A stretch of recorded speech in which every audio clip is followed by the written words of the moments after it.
I've been thinking a lot about the way people look at me.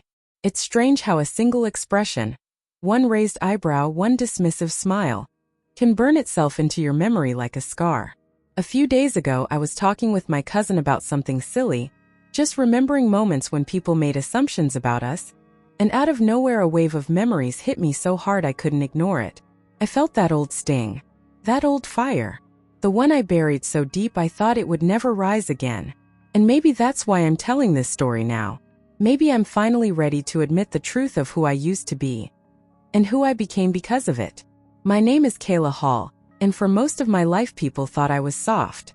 Not soft in a sweet way, soft in that way that makes others think you won't fight back. I was the one who held my breath during arguments, who stepped aside instead of stepping forward, who forgave even when forgiveness wasn't deserved. I always believed being gentle was my strength, and maybe it still is. But there was a time in my life when someone took that part of me, twisted it, and used it as a weapon against me. His name was Lucas Hale.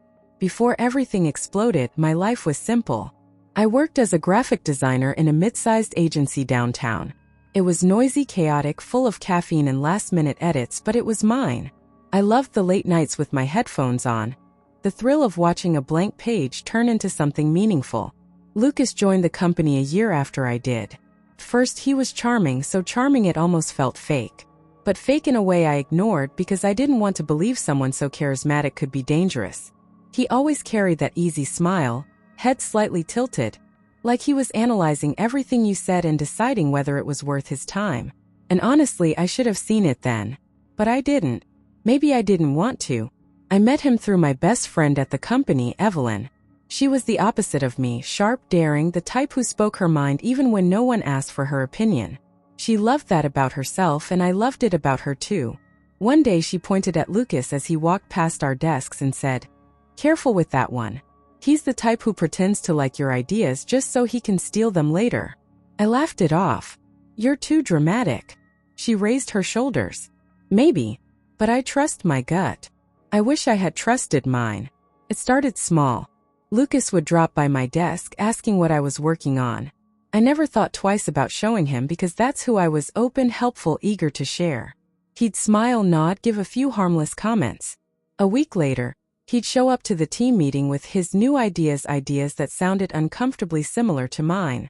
I remember staring at the conference table, feeling my heart beat against my ribs while my mind tried to make sense of it.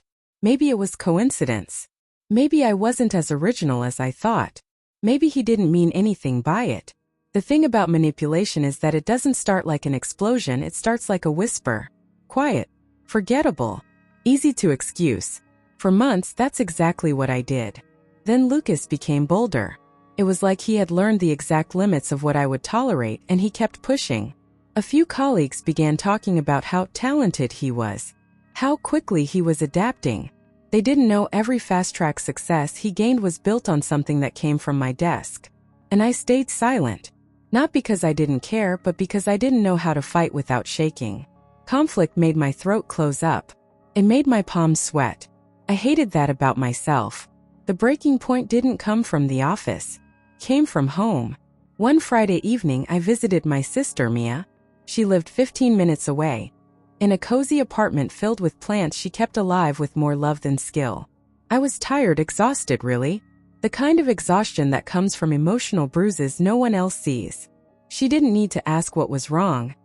I must have looked like something inside me had been hollowed out. "You're quiet," she said while slicing fruit in the kitchen. "I'm always quiet." "Not like this." I sat on her couch, picking at a loose thread on the cushion. I tried brushing the topic away.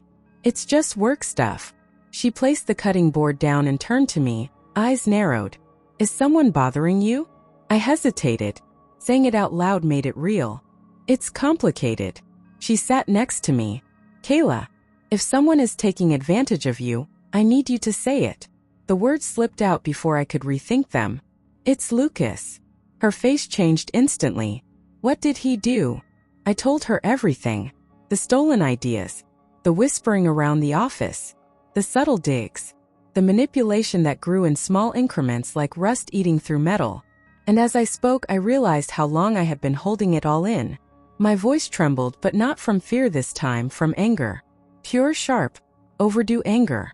Mia listened with that fierce protective stare only an older sister can have. When I finished, she exhaled slowly and said something I didn't expect. "He's doing it because you let him." Felt like a slap. My eyes widened. "Excuse me. I'm not blaming you," she said gently. "But Keyla, you always make yourself small so others feel comfortable. People like him can sense that. And they use it." I hated that she was right. When I drove home that night, I couldn't stop thinking about her words. I replayed every moment Lucas had taken something from me. Every time he smirked like he owned the world and I was just lucky to live in it. Something inside me shifted, quietly but unmistakably. The following Monday, I arrived earlier than usual. The office was dim and cold, the kind of cold that seeps into your sleeves. I sat at my desk, opened my laptop and stared at the blank screen. I didn't have a plan yet, but I had something better: clarity. And clarity is a dangerous thing when you've spent too long pretending not to see. It was around 10 when Lucas walked in, coffee in hand, tie loosened like he wanted people to think he'd been working harder than he actually had. He grinned when he saw me. "Morning, Keyla. What's on your plate today?" I closed my laptop slowly. "Why do you want to know?" His smile didn't falter, but his eyes flickered with the slightest confusion. "Just asking." "No," I said, my voice steady in a way that surprised even me. "You're not. You're checking what you can use." He blinked. "What's that supposed to mean?" "It means I know what you've been doing." For a moment he was silent. Then he laughed like the entire situation amused him. "You're imagining things." I held his stare. "No. I'm finally seeing things." That was the moment the dynamic changed. I could see it in the way his jaw stiffened, the way his eyes narrowed. He wasn't used to me pushing back. And like every bully who relies on silence, he panicked the second I refused to give it to him. From that day on, I observed him with a new intention. I watched the way he gathered information, the way he spoke to certain coworkers, the way he planted subtle doubts about others to elevate himself. I paid attention to the way he avoided putting anything sensitive in writing, always insisting on quick conversations instead. And I realized something crucial. Lucas wasn't smart. He was just strategic. And people often confuse strategy with intelligence. I started documenting everything. Emails, Slack messages, project drafts, meeting notes, times and dates. I kept everything organized in a folder only I knew existed. While he underestimated me, I was building a case without uttering a word. The more confident I became, the more careless he became. It was almost poetic. His arrogance was the very thing that would undo him. The turning point came 3 weeks later during a major pitch for one of our biggest clients. I had worked on the concept for days, developing a theme that matched exactly what the company needed. I left my sketches saved in my project folder before heading home. The next morning, I found him in the break room showing slides to our supervisor, slides that looked suspiciously like the sketches I made.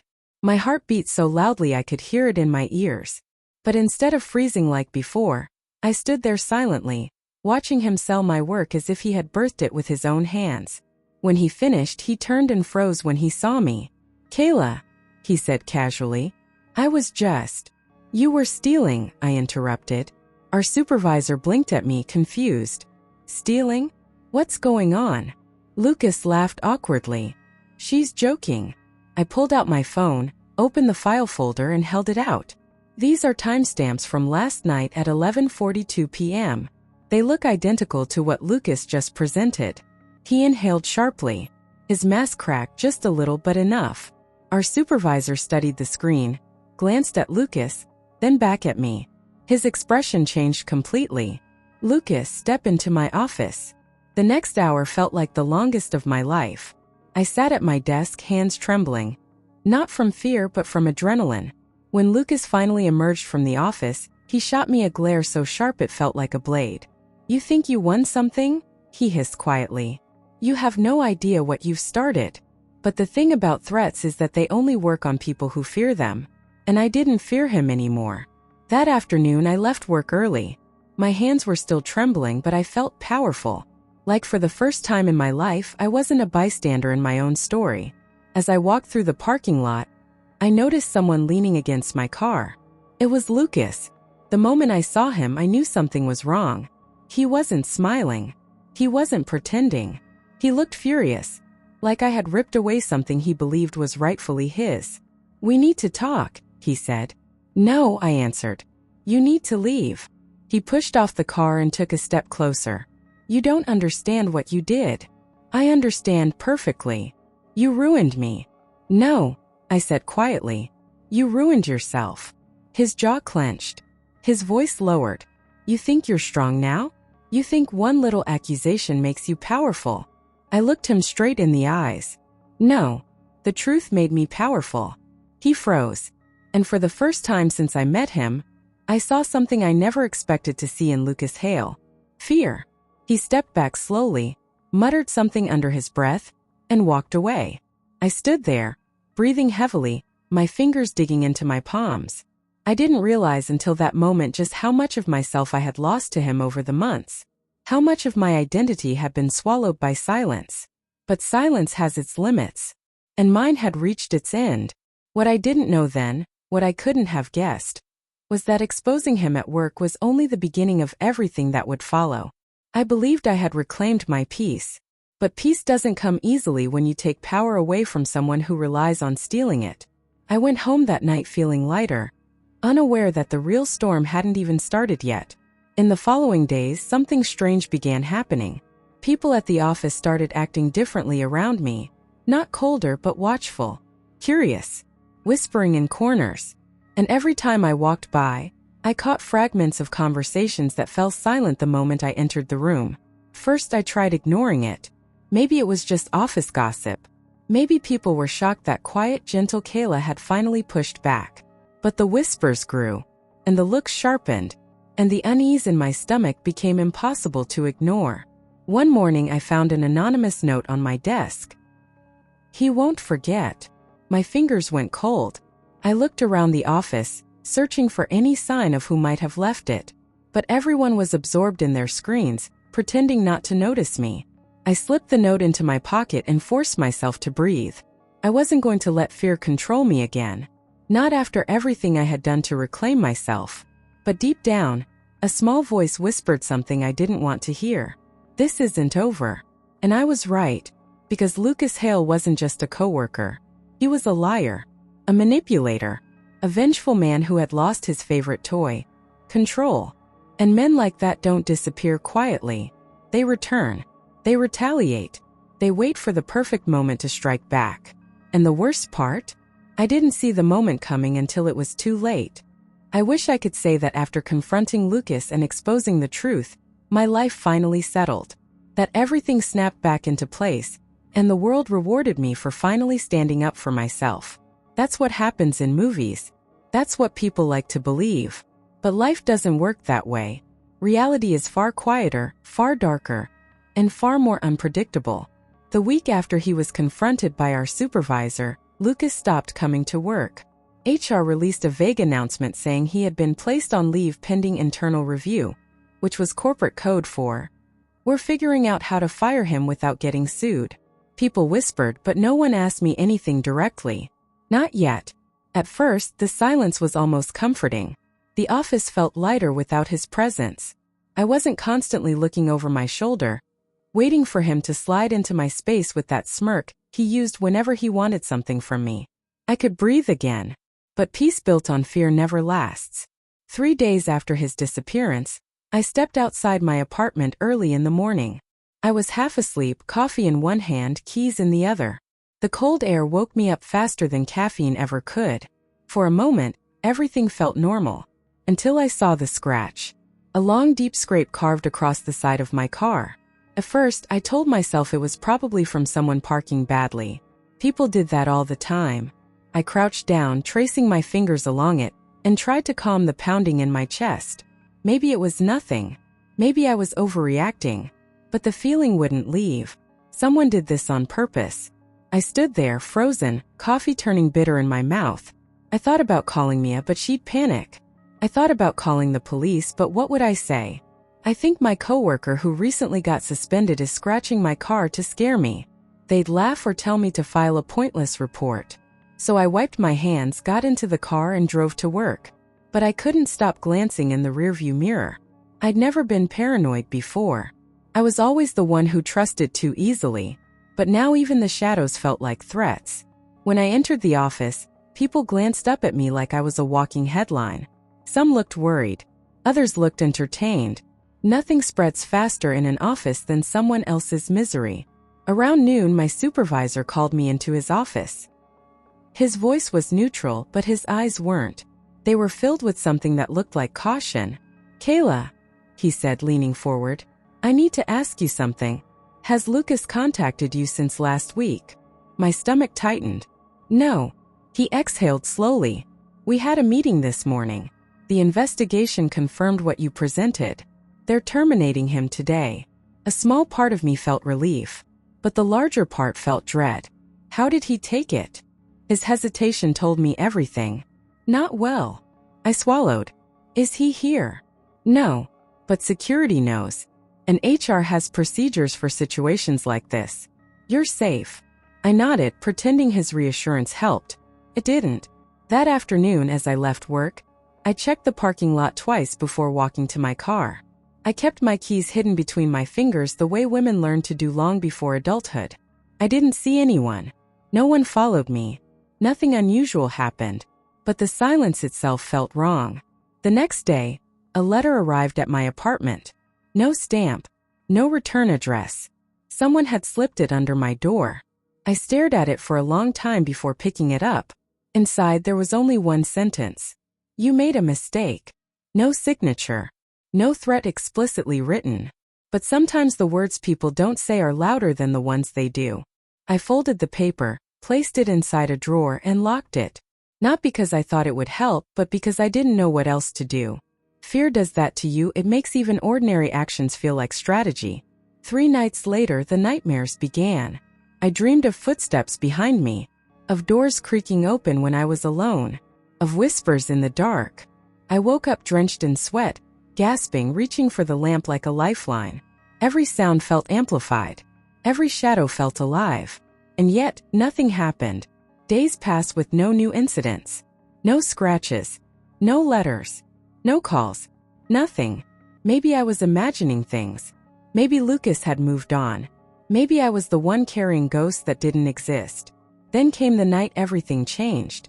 I got home late, later than usual. I'd stayed in the office finishing a project, enjoying the quiet. For once it felt peaceful instead of threatening. I drove home with the windows slightly open, letting the cold air clear my head. By the time I parked, I was actually breathing normally. I walked up the stairs to my apartment, humming softly under my breath. I unlocked the door, pushed it open, reached for the light switch, and froze. Something was wrong. It was subtle, so subtle that most people wouldn't notice. But I noticed because I knew my home the way I knew my own heartbeat. The picture frame on my hallway table was tilted. Not much, just enough that it wasn't the way I left it. My throat tightened. I stepped back slowly, heart thundering. I reached for my phone and dialed Mia with shaking fingers. She answered on the second ring. "Hey, what's up?" "I think someone was in my apartment," I whispered. "What?" "Keyla, call the police." "I don't know if." "Call them. Now." I hung up, walked back outside, locked the door from the outside, and called the police. 2 officers arrived within 15 minutes. They searched everything: closets, drawers, under the bed. Nothing was missing. No signs of forced entry. "You probably bumped the frame without noticing," one of them suggested. "Happens all the time." I shook my head. "I didn't." He shrugged. "Well, there's nothing we can do unless something was stolen." I wanted to scream. Instead, I nodded. They left. And I stood alone in my silent apartment. That night I slept with every light on. I kept my phone on my chest. My mind kept telling me I was safe. My instincts told me the opposite. By the next morning, I'd made a decision. I called Mia and told her I wanted to stay at her place for a few days. She didn't argue. She just told me to pack a bag and come over. Before leaving, I went back to the hallway table, staring at the picture frame. My fingers hovered over it, and I whispered to myself, "Someone touched this." I still believe that. While I stayed with Mia, I tried to live normally. We cooked dinner together, watched old movies, and ignored the tension we both felt. She kept telling me to breathe. I kept pretending I wasn't terrified.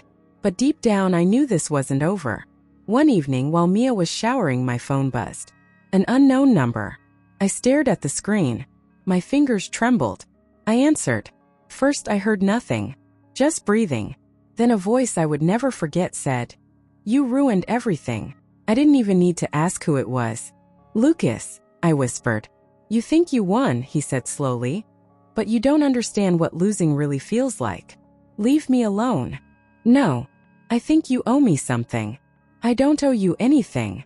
His breath hitched like he was surprised I talked back. "You're not who you pretend to be, Keyla. You're weak. You've always been weak." I closed my eyes, forcing the fear down. "Not anymore." Silence. A long, cold silence. Then he said, "We'll see." He hung up. My hands were shaking so violently that I dropped the phone. I didn't pick it up until Mia came out of the bathroom and found me curled on the couch, breath shallow, eyes wide. I told her everything. She wanted to call the police again. I refused. I didn't have proof. And Lucas wasn't stupid. He was unhinged but methodical. For the next week I stayed with her. Nothing happened. No calls. No messages. No scratches. No notes. Nothing. And slowly, very slowly, I started believing maybe that call was his last attempt at rattling me. Maybe he really was gone. Then one morning as I left Mia's apartment to get some fresh clothes from my place, I found something taped to my door. A photograph. Of me. Sleeping. My legs nearly collapsed. My throat closed. I stared at the picture, hands trembling uncontrollably. It wasn't from far away. It wasn't from a window. It was taken from inside my apartment. Inside. My whole body froze. When I finally managed to breathe, I grabbed the photo and ran to my car. I locked the doors. I couldn't even turn the engine on. I just sat there shaking, clutching the photo like it was poison. He had been inside. He was watching me. I called Mia first. Then the police. This time they took it seriously. They came immediately, examined the photo, searched my apartment again. Still no forced entry. They asked if I had lost a key. I shook my head. I never lost keys. I was too careful. But someone had a key. Someone made a copy. Someone who knew where I lived. Someone who felt entitled to access everything I owned. Lucas. The police opened a case. They told me it might take time. They suggested I stay elsewhere. I already planned to. I didn't return to my apartment again. For the next few weeks I lived between Mia's couch and the guest room, trying to function like a normal human being, while constantly checking every lock, every hallway, every shadow. Mia tried to distract me with her jokes. She tried to be strong for me, even when she was scared too. I returned to work eventually, but my supervisor insisted on escorting me to the parking lot every evening. People watched me with a mixture of pity and curiosity. I hated it. I hated what Lucas had turned me into. One night after a long day at work, I sat in Mia's kitchen with a cup of tea. She was cleaning up the dishes, humming softly. I stared at the steam rising from my cup, thinking about how fragile life can feel when someone decides to break it. "Do you ever think people like him change?" I asked quietly. Mia dried her hands and leaned against the counter. "No. They just get better at hiding who they are." I nodded, absorbing that truth. Then she added, "But people like you change too, when they finally realize they don't have to stay small." Her words settled deep inside me. That night, as I lay in the guest bed, staring at the ceiling, something inside me shifted again. Different from the first shift. This wasn't anger, or fear, or confusion. It was resolve. He had taken enough from me. I wasn't going to let him take anything else. The next morning, I called the detective handling my case. I told him I wanted to help more actively, provide more details, more context, more anything. He agreed. I wasn't the scared woman Lucas thought I was anymore. I was done being silent, done being hunted, done being underestimated. The next weeks were a blur of statements, follow-ups, evidence reviews, and police visits. I had to relive every detail, every memory, every violation. It was exhausting, but it was also empowering, because every word I spoke, every truth I shared, took something back from him, piece by piece. And then one ordinary Tuesday afternoon, while I was sitting at my desk reviewing a project, My supervisor approached me with a cautious expression. Keyla, they arrested him. My breath caught. Last night, he continued. Breaking and entering. They found the copied keys. They found photos. Notes. They found everything. I stared at him, unable to speak. He won't hurt you anymore. My eyes filled with tears, hot, overwhelming tears I had held back for months. I turned away, covering my mouth as a sob escaped my throat. It was over. The weight I carried, this invisible, suffocating weight, lifted off my chest just enough for me to breathe again. That evening, when I returned to Mia's apartment, she hugged me so tightly I thought my ribs might crack. We cried together. We laughed too. That strange laughter people make when they survive something they never should have faced. I slept peacefully for the first time in months. In the following days, life slowly found its shape again. I moved into a new apartment. I changed my routines. I rebuilt myself piece by piece. Not the old version of me, the silent, gentle, shrinking version, but the version that learned something powerful. Strength isn't loud. Strength isn't angry. Strength is knowing who you are even after someone tries to destroy you. People still think I'm soft. They still think I'm the kind woman who avoids conflict, who sees the best in people, who loves more deeply than she should. But softness isn't weakness. I know that now, because when Lucas Hale pushed me to the edge, when he tried to control me, break me, erase me, I didn't fall. I rose. And maybe that's why I'm telling this story now. Because if someone out there feels small or fragile, or scared the way I once did, I want them to know that strength doesn't always roar. Sometimes it whispers. Sometimes it trembles. Sometimes it hides beneath fear until you're forced to uncover it. But it's there. It was always there. It was in me all along. And when the moment came when I needed it the most, I showed him exactly who I really am. It's strange, really. As I sit here talking about all this, I keep thinking about the night I found that picture frame tilted. It's such a small detail, something anyone else might have ignored. But now I realize that was the moment everything shifted. The moment I stopped being the version of myself he expected me to be. Funny how we don't notice the instant we change. Only the trail we leave behind. And if there's one thing I learned from all of this, it's that I'll never let anyone decide my worth again. Not ever.